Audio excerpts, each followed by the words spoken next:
ডিমের কোরমা বানানোর জন্য প্রথমে কড়াইয়ে তেল নিতে হবে এবং পেঁয়াজগুলো ভেজে নিতে হবে। পেঁয়াজ ভাজা হয়ে গেছে, এবার তুলে নেব। একই তেলে সিদ্ধ করা ডিমগুলি ভেজে নেব।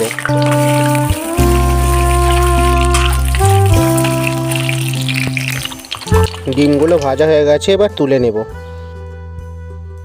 এবার গোটা মশলাগুলো দিয়ে দেবো। তেজপাতা, শুকনো লঙ্কা, এলাচ, দারচিনি, লবঙ্গ। এর সঙ্গে অল্প একটু চিনি অ্যাড করে দিয়েছি। গোটা মশলাগুলো ভাজা হয়ে গেছে, এরপর পেঁয়াজের পেস্টটা দিয়ে দেবো। দিয়ে ভালো করে ভেজে নেব। পেঁয়াজের পেস্টটা ভাজা হয়ে গেছে, এর উপর আদা রসুনটা দিয়ে দেব।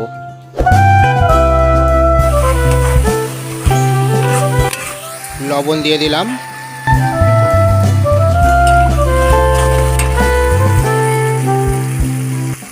এরপর টক দইটা দিয়ে দেব। দিয়ে ভালো করে নেড়ে নেব।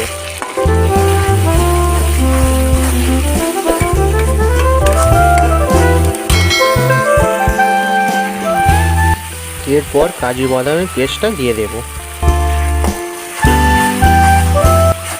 এর সঙ্গে কাশ্মীরি লঙ্কা অ্যাড করে দেব।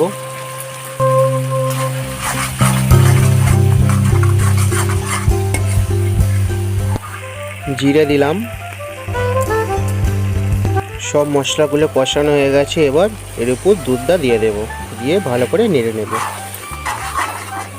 এরপর একটা একটা করে ডিমগুলো গ্রেভির উপর দিয়ে দেব।